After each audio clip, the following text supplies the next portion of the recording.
Well, as we creep closer to Superman getting released, we start to get some more of these financial details that are way more important than many people attribute. So we're going to take a couple minutes to talk about what this new Superman movie costs to make, the budget, what WB needs to turn a profit, what would be a success, and if it completely fails, what it means for the future of DC Studios.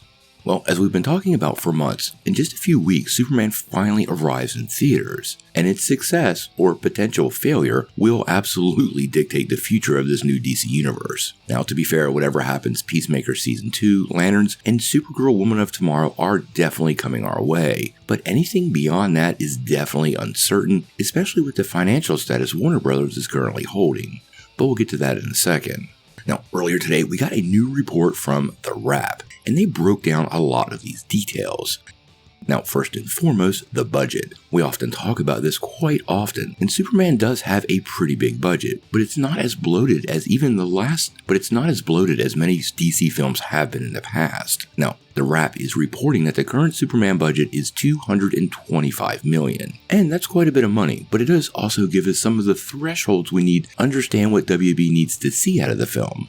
Now, The Wrap talked with one talent agent, and they said they believe the movie basically needs to make about $700 million worldwide to be considered a success, but if it crosses into the 500s or mid-500s, it might find its way out of the red ink. But it does face some pretty big challenges moving forward, but they might not be what you are thinking. Now, The Wrap actually said, and I quote, "While release dates are important, I don't think the challenge is Jurassic World Rebirth or any other film. The challenge is almost entirely a question of if Superman resonates with today's audiences. Did they successfully update an Eisenhower-era character so that 2025 Gen Z audiences can identify with him? The simple brand recognition of Superman will probably take them to or close to 500 million worldwide, but anything beyond that will be because the audience identifies with the title character." Now, another source actually did say that 500 million would probably be about enough for Superman to turn a profit, but let's be super clear, Warner Bros. Is expecting a lot more. David Zaslav is banking on DC Studios moving forward, and along with Harry Potter and Lord of the Rings, well, these are the franchises they're looking to use to turn the studio around.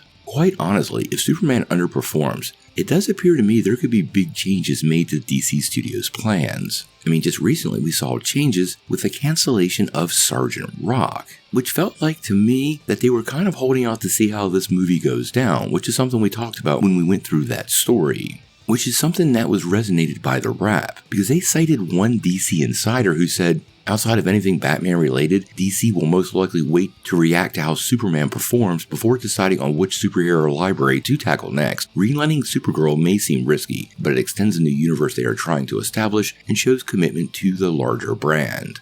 Now, honestly guys, this is something we've been saying on this channel for a long time, and I want everybody to focus on. Hopefully the movie's great, hopefully people love the movie, but we need the movie to perform. DC Studios is, well, in its infancy, and everybody kind of forgets that Marvel had a different path. There wasn't high expectations when that first Iron Man movie came out, and when it did gangbusters, well, people were surprised and investors lined up behind them. Inversely, Warner Bros. Discovery has a lot of debt, and they need these movies to work, so they're definitely approaching it with different tactics, and its success is critical. Now, throw in the fact that the Batman Part 2 seems to get stuck in limbo, and development of The Brave and the Bold is, well, not moving at all. It seems to me that DC could basically be waiting to see how this goes before they dive into their next Batman project, because if this doesn't work, well, Batman is a great standalone character, and they can rebuild on that. But if they throw him into the mix too soon, and Superman fails, and the whole DCU goes down in flames, they're right back to the drawing board, not to mention the risk they're already taking by potentially having two Batmans. Now, we're already hearing rumblings that James Gunn is working on a world's finest movie, pairing up Superman and Batman, and all that seems like it would be a really safe bet. To me, it feels very, very similar to the last Batman v Superman movie that followed up Man of Steel, which although did $800 million,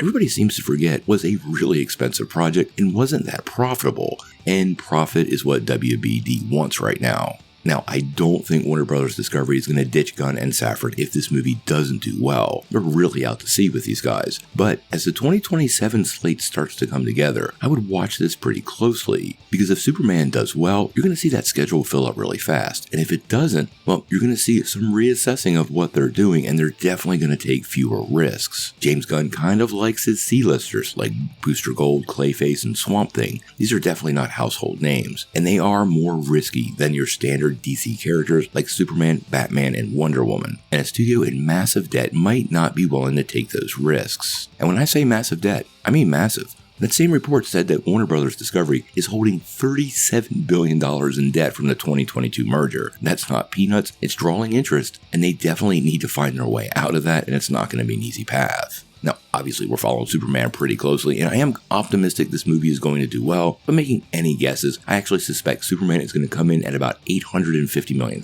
I don't think it breaks the $1 billion mark, because there's definitely some stuff going on in theaters right now, but Lilo and Stitch just proved that the money is still there by making about $500 million in just over a week. And with Superman projected to open at about $175 million domestic, well, that to me suggests it could be at about $300 million worldwide on its opening weekend, and it would definitely be on a path to absolute financial success should those numbers pan out.